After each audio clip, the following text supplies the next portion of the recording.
No vídeo de hoje nós vamos tirar as dúvidas de quem está se preparando para fazer visto de estudos para o Canadá. Afinal, quando que tem que mostrar o dinheiro para o governo? Vamos lá que eu vou responder essa pergunta.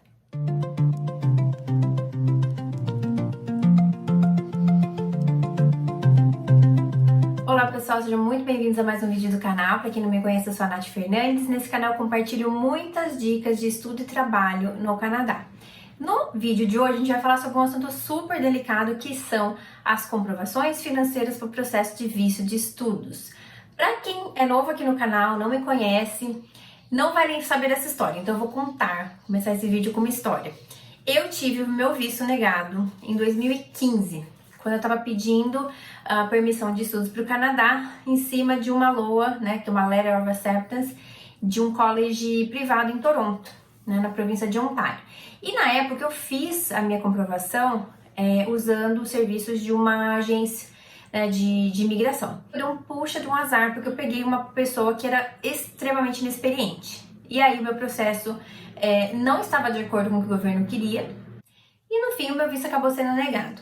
Na época vieram duas observações que, ao meu ver, eram muito discrepantes com o que eu tinha colocado de documentação no processo. A primeira delas era que não tinha ficado claro o motivo da viagem. Aí nisso eu já fiquei assim, mas como, né? Eu coloquei a carta da escola, eu fiz uma carta de apresentação, tipo, como não ficou claro o motivo da viagem?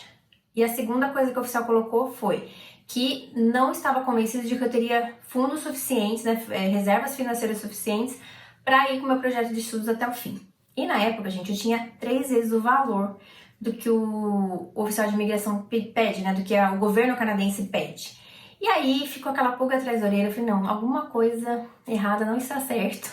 E foi aí que começou, vamos dizer, a minha história com o Canadá, porque a partir dessa negativa, eu sentei no computador e comecei a estudar profundamente o processo de como funciona, o que eles pedem. Inclusive, eu sempre divulgo aqui no meu canal um guia, que é o Guia 5269, que nada mais é do que toda uma cartilha, passo a passo, de como fazer o seu visto de estudos para o Canadá. E aí, eu obviamente não fiz, né, a reaplicação com a agência, decidi fazer sozinha. Na época, ainda era possível você ir direto no balcão do VAC, sabe, no consulado, e fazer a aplicação em papel. Infelizmente, hoje não é mais possível, né, ainda mais depois da pandemia, eles tiraram essa opção e hoje é tudo de forma online. Mas eu fiz dessa forma porque se tivesse alguma coisa errada na minha papelada, na hora ali, quem te atendia no consulado já rejeitava aquele documento, fazia você consertar, então deu um pouco mais de segurança para mim ter feito dessa forma. Bom, eu dei toda essa introdução para dizer para vocês o seguinte: o valor, ele é muito importante, mas tão importante quanto o valor que você tem em conta, os valores que você vai mostrar para o governo canadense, a importância de tudo isso estar claro e organizado para o oficial, ela é muito maior, tá? Então a gente tem que tomar muito cuidado nessa questão de como você vai organizar as informações, como que você vai construir toda essa comprovação financeira para o governo canadense. E também um bônus, né? Quem nunca entendeu a diferença de Canadá e Estados Unidos, o Canadá, ele não existe entrevista pessoalmente com o oficial de imigração. Você tem que mandar uma carta com toda a sua documentação e nessa carta você já tem que prever o que o oficial pode vir a questionar sobre os seus papéis e sobre tudo que você está colocando ali. No consulado americano, você vai ter uma entrevista cara a cara com o oficial e o que ele tiver dúvida, ele vai perguntar na hora e na hora mesmo ele aprova ou nega o teu visto. Então, tem essa particularidade aí dos Estados Unidos para o Canadá. Então, dito isso, vamos responder a pergunta. Quando que eu tenho que mostrar todos esses valores para o governo canadense? É no momento que eu estou fazendo a aplicação para o college? Não, gente. É no momento que você já foi aceito no college, já passou por essa etapa 1 aí, né, de matrícula, envio de documentação, envio do IELTS, né, comprovação de inglês. Quando você finaliza essa fase, que você for dar entrada no processo de visto junto ao consulado canadense, aí sim você vai mostrar os valores. No box de descrição desse vídeo, eu vou deixar para vocês um link para o site do governo canadense, onde explica detalhadamente como que deve funcionar a comprovação financeira para fins de estudo no Canadá. Então, ali tem uma tabelinha que diz que o aluno precisa comprovar $10.000 de reserva financeira. Então, já anota isso daí que é super importante. Independente da cidade que você escolher, do curso, se for privado, se for público, não importa, você tem que ter os 10 mil dólares. E nessa mesma tabelinha, o governo também fala que para o cônjuge, né, que estiver acompanhando, a esposa ou o marido, tem que comprovar mais 4 mil dólares. E por dependente, né, por filho, 3 mil dólares. Então, uma família, por exemplo, de 4 pessoas, marido, esposa, 2 filhos, seriam 20 mil dólares de comprovação financeira. Daqui a pouquinho eu vou explicar para vocês o que é essa comprovação financeira e por que ela é importante. Tendo essa continha, vai estar explicando ali, você tem que ter esta reserva financeira mais o primeiro ano acadêmico de estudos. Então, vocês precisam memorizar isso. A continha sempre é essa, é os 10 mil, né, a reserva financeira mais o primeiro ano de college. Muita gente tem dúvida, mas eu vou fazer um curso de 2 anos, preciso ter os 2 anos de curso? Se você tiver, ótimo.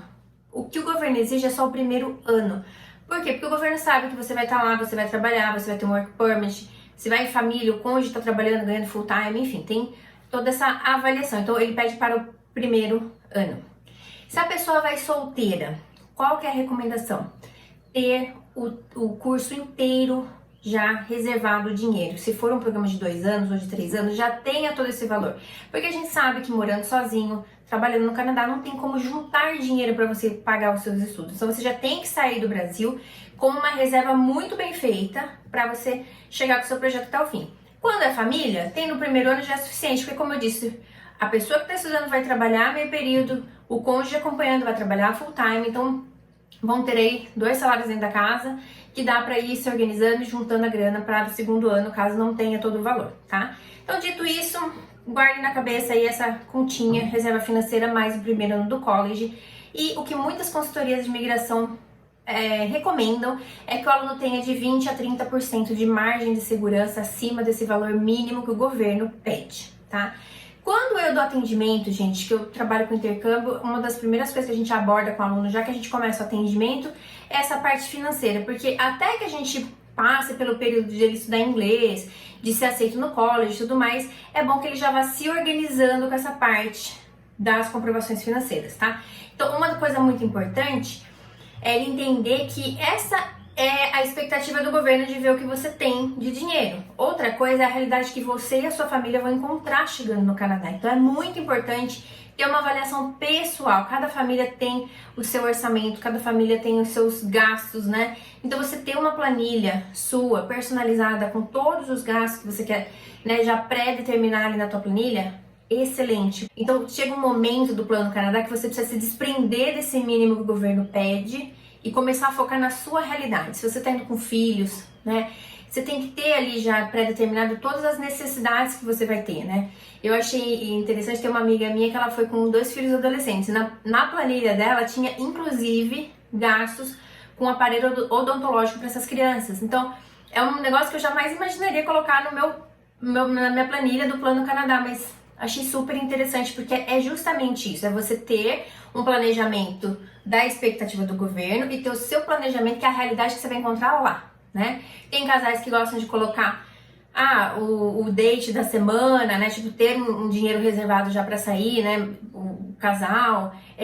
Tem filhos que estão estudando no Brasil, eles estão fazendo aula de piano, né? Quer continuar a aula de piano lá. Então, são coisinhas, gente, que aí você tem que fazer a tua planilha e encaixar esse orçamento, né? E aí, cada família vai ter o seu budget, né, que a gente fala, o seu orçamento em questão de tempo. O governo pede para que você tenha esses 10 mil, que seria para cobrir as despesas de um ano, mas a gente sabe que não dá, né? Na realidade que você vai encontrar no Canadá, o que você precisa realmente descobrir, qual vai ser o valor do teu aluguel, qual vai ser a média de custo de vida, né, dentro daquele mês, você e sua família, e aí você vai montando a sua planilha. E aí tem famílias que gostam de embarcar com 6 meses de reserva financeira, tem famílias que gostam de embarcar com 1 ano de reserva financeira. Então você adequa a tua realidade de acordo com o que você pode. E dentro toda essa planilha, você também tem que ter uma previsão de recebimentos no Canadá, né? Dentro desse planejamento.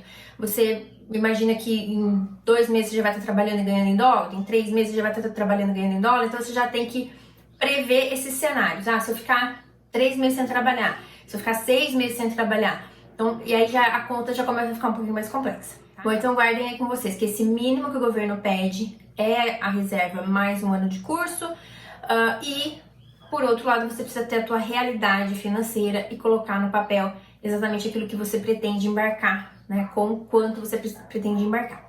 Tá bom, Nath, já entendi essa parte, já sei o número mágico pro meu orçamento, pra minha família. Como que nós vamos agora colocar isso no papel pro oficial e entender que eu tenho esses valores?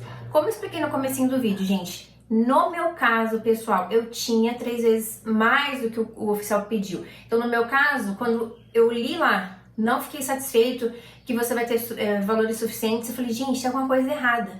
E aí, eu fui fui pesquisando, fui estudando o site e fui encontrando no meu processo um monte de erro. Gente, um monte de erro, inclusive na minha carta de explicação. Eu não escrevi nada, tipo assim, a consultoria falou assim, ó, escreve meia página, tá bom, assina e a gente manda. Eles nem corrigiram, eu acho que eu mandei os documentos, assim, tipo, meio desorganizados, porque quando você tá pagando uma consultoria, você imagina que pelo menos a pessoa vai abrir seus arquivos, vai organizar da forma correta, então eu fui mandando só.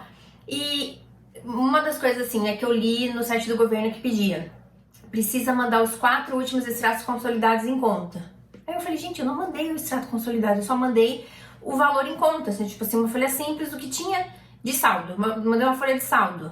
Então, ali eu já peguei um erro. E aí, conforme eu fui lendo, tipo, tem que mandar imposto de renda. Eu falei, cara, eu não mandei imposto de renda. Então, assim, eu comecei a ver que no meu processo tinha sido um erro de organização e não de fundos. Então, primeiro passo, entender tudo que está escrito nessa cartilha do governo, aí o Guia 5269, na parte de fundos, né?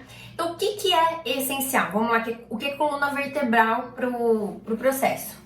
Ter os últimos 4 extratos bancários consolidados, que é aquele extrato mensal que o banco te manda, às vezes manda por e-mail, bem bonitinho, todas as entradas e saídas e quanto você tem de saldo naquele mês. Então, os 4 últimos. Se você recebe com olerite, os 4 últimos olerites.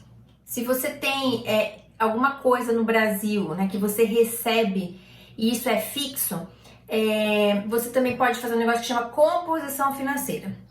Vamos entrar nesse assunto, porque esse assunto é super importante. Muita gente pensa que essa comprovação, ela assim, eu tenho já que ter o valor paradinho na minha conta por 4 meses. Sim, é essencial, mas nessa mesma tabelinha aí que eu pus no link aqui para vocês conferirem depois o que eu tô falando, o governo coloca 10 mil dólares e do lado ele coloca um valor lá mensal de 830 dólares. O que ele faz? Ele pega esses 10 mil que ele quer de reservas e divide por 12 meses, dá esse valor de 830. Então ali dá a entender o quê? Que ou o aluno já comprova todo o montante, ou ele comprova que ele tem uma entrada certa e fixa todo mês de X valor. E aí acontece muito na agência de eu atender clientes que são da área de TI, que trabalham remotamente, que trabalham para empresas nos Estados Unidos e que vão continuar com esses empregos mesmo indo para o Canadá. Nesses casos, gente, você pode fazer o que a gente chama de composição financeira. Você vai calcular ali quanto o teu salário convertido em dólar canadense vai render. Então, assim, você tem um emprego, você trabalha remoto, por exemplo, principalmente a galera de TI, que estiver me ouvindo. Então, se você recebe, por exemplo, eu recebo o equivalente em reais, equivalente a 2 mil dólares canadenses por mês. Se eu fizer lá a conversão, dá 2 mil dólares canadenses por mês. Ou seja, você já tem como na sua composição financeira colocar essa expectativa de 24 mil dólares dentro de um ano. Então você vai colocar carta do empregador, seu imposto de renda aqui no Brasil, seus extratos bancários, seus olerites, tudo que comprova que você já é funcionário dessa empresa que você todo mês recebe. E nessa cartinha do empregador precisa estar escrito que você vai continuar prestando serviço de forma remota por tempo indeterminado. E na tua carta de explicação você vai colocar que mesmo estando no Canadá, você vai manter esse emprego, que você vai poder contar com 2 mil dólares todo mês durante o tempo que você estiver lá. Isso chama-se composição de renda, gente. Você vai comprovar para o governo de uma outra forma a tua reserva financeira, tá? Isso é mais trabalhoso, precisa de mais documentos, mas é uma coisa que ninguém pense. Eu não vejo em vídeo nenhum de YouTube a pessoa falando, se você tem aluguel fixo que você recebe todo mês, coloca um documento da imobiliária, coloca a escritura da casa, do imóvel, né, comprovando que você recebe aquele valor. Você é pensionista, recebe todo mês aquele valor do governo, põe lá que você é pensionista, faz a conversão em dólar, faz a composição e escreve na tua carta, fala pro oficial, ó, dentro desse período que eu vou estar fora, eu posso contar com um valor X que vai entrar na minha conta todo mês, tá? Então tenham isso em mente também. É excelente você ter uma boa reserva, tá? Não tô dizendo que, se eu tenho só o salário, eu não preciso pôr reserva. Gente, pequem pelo excesso, né?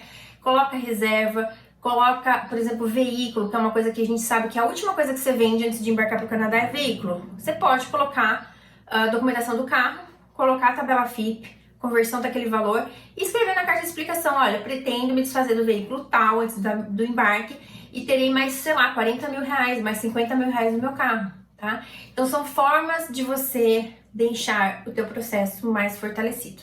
Bom, galera, então eu espero que esse vídeo tenha sido, assim, esclarecedor, que vocês possam ter anotado várias dicas, tá? De como vocês podem melhorar essa parte da comprovação financeira. E na semana que vem, não perca o vídeo da próxima semana, eu vou continuar falando desse assunto de vistos, mas a gente vai focar um pouquinho mais na estrutura da carta, tá? Eu, há muitos anos, fiz um vídeo aqui no canal, logo que o meu visto foi negado, falando como que eu converti minha negativa, né? Como que eu fiz a minha carta. Então, como faz tempo que a gente não toca nesse assunto, eu achei legal a gente voltar. Então, no próximo vídeo, na próxima semana, eu vou falar exatamente como que eu estruturei a minha carta e como que hoje eu aconselho os meus clientes, os alunos que fazem intercâmbio comigo. Sempre na fase de planejamento para o processo de visto, a gente tem uma reunião só para falar disso. Como que vai organizar a carta de motivação ou explanation letter, né, que é a carta de explicação para o governo. Porque a gente tem que sempre minimizar a chance do oficial falar que não ficou claro para mim o motivo da viagem, que foi acontecendo no meu visto negado. E muitas vezes, gente, é por não explicar como esse visto vai te ajudar profissionalmente, como é que isso vai ser benéfico para a tua carreira quando você terminar o curso no Canadá e voltar para o Brasil. Aí tem um trick. Então na semana que vem eu vou explicar para vocês como escrever essas seções, né, da carta e aumentar as chances de você ter o visto aprovado, tá ok? Muito obrigada pelo tempo de vocês. Se você não é inscrito aqui no canal, se inscreva. Se você tiver ideias ou dúvidas e quiser dar sugestões de vídeos, deixa aqui nos comentários, que vai ser um prazer fazer esses vídeos para vocês. E a gente se vê então na próxima semana. Deixa seu like, se inscreva no canal, a gente se vê no próximo domingo. Tchau, gente!